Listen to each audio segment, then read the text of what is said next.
Oke, berikutnya materi yang terakhir ke Wak Yung, mengenal diri, ya, yang terkait dengan maut. Ya. Baik, menurut Wak Yung kita langsung nih ya, silahkan memberikan penjelasan apa yang dipahami tentang mengenal diri. Ya, kalau mengenal diri itu ya versinya anak-anak lah. Kalau kita tadi itu tadinya ada disebabkan karena ada ayah ibu kita ya. Ya, itu contoh yang gampang ya. Secara jahir kan. Iya. Kalau ayah dan ibu kita nggak bersama, kita juga nggak ada. Iya. Dan secara batin Allah redho kita ada dengan kebersamaan ayah dan ibu itu. Karena bukan tidak mungkin ada laki dan perempuan bersama lalu tidak ada orang ketiga kan? Kan bukan tidak mungkin itu. Iya. Ya. Jadi artinya kalau kita melihat bahwa ayah dan ibu kita juga berproses seperti kita. Iya. Hingga sampai ke atas ketemulah sampai ke kakek kita dulu, Adam dan Hawa. Baik. Jadi konsep mengenal dirinya seperti itu ya. Iya. Kita mengenali ada orang tua kita, ada bapak ibu kita, dan bagaimana juga yang keturunan yang sebelumnya ya, atau leluhur kita lah kalau dalam bahasa sederhana ya. Baik. Nah, terkait dengan maut sendiri ya, maut. Atau mungkin dalam bahasa lainnya atau bahasa Indonesia mati ya, kira-kira gitu. Nah, sebelum kita menghubungkan antara mengenal diri dengan maut, kira-kira definisi maut ini apa menurut Wak Yung?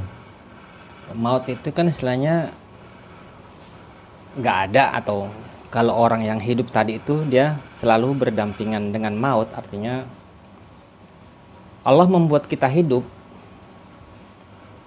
dan bersamaan dengan kematian itu akan kita temui kan gitu kan. Iya.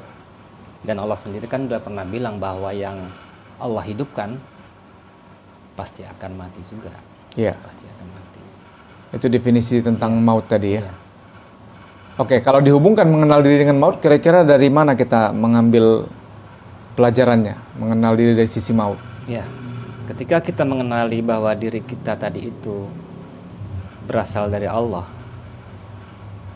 ya sebelumnya kan kita nggak ada ya. Iya. Sebelumnya kita nggak ada. Dan Allah tadi itu menginginkan kita ada. Sebagaimana kejadian itu terjadi pada Nabi Adam, Allah jadikan Nabi Adam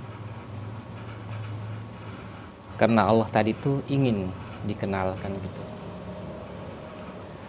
Dan tatkala seorang wajib mengenali dirinya bahwa dulunya dia nggak ada, itu kita wajib menyadari bahwa suatu ketika kita pasti nggak ada juga.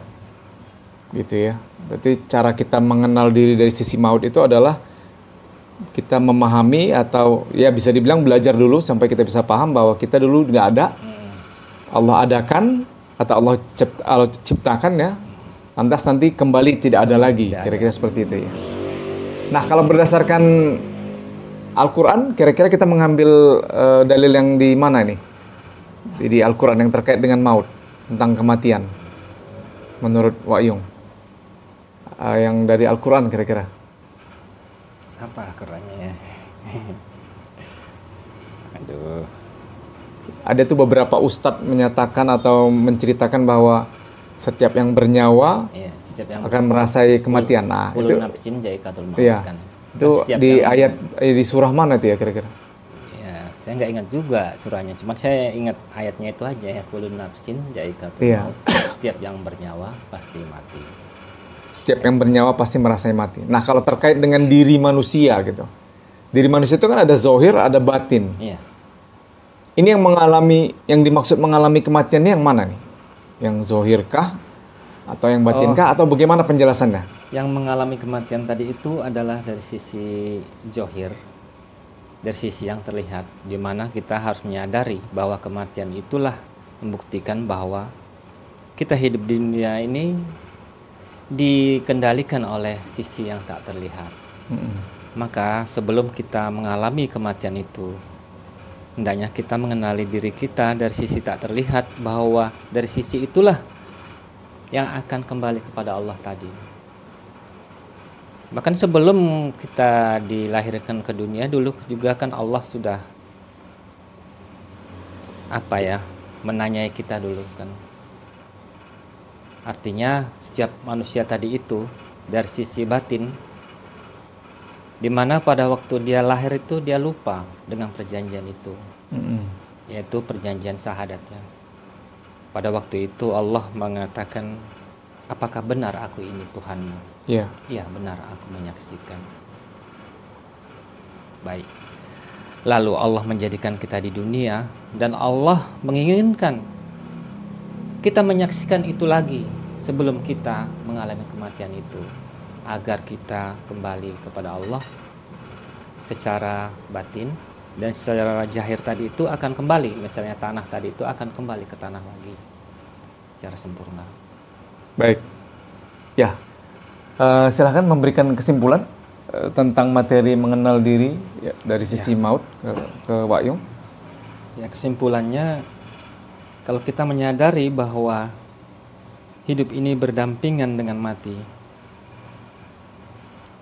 maka kita harus persiapkanlah kematian itu sebelum pada waktunya. Dimana bahwa kematian itu kita tidak mengetahui waktunya, dan Allah sudah mengutus para nabi dan rasul untuk mengenali diri kita sebelum kematian itu. Artinya, setelah para nabi dan rasul itu tiada, tentunya pasti ada pewaris-pewarisnya yang untuk bisa kita temui. Melalui mereka itulah kita bisa mengenali. Kalau Allah pernah bilang bahwasanya kematian itu ibaratnya tadi itu adalah proses manusia tadi itu dari terang masuk ke alam gelap.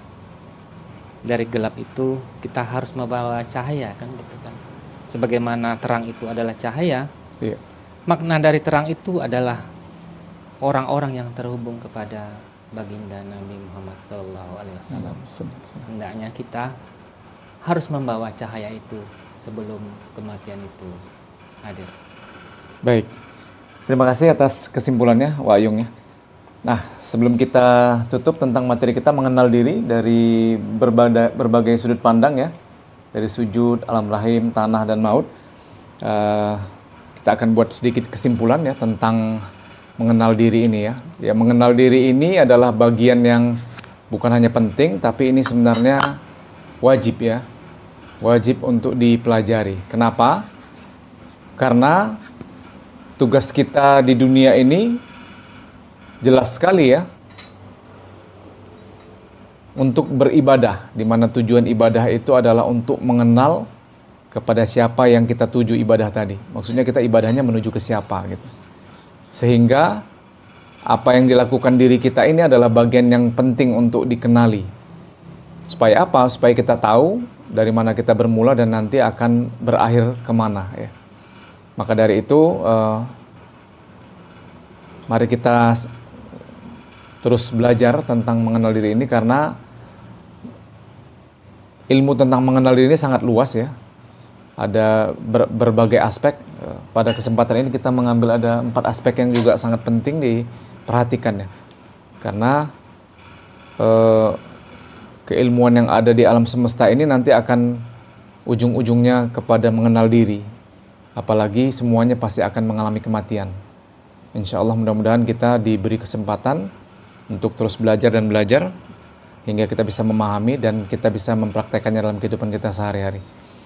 Demikian untuk diskusi kita di Jumat malam ini. Insya Allah apa yang kita bahas ini Allah mudahkan kita untuk memahaminya. Nanti kita akan bertemu dan membahas lagi materi-materi lainnya di Jumat-Jumat berikutnya. Demikian. Alhamdulillahirabbil alamin. Innalillahi wa inna ilaihi rajiun. Wallahu a'lam bisawab. Assalamualaikum warahmatullahi wabarakatuh.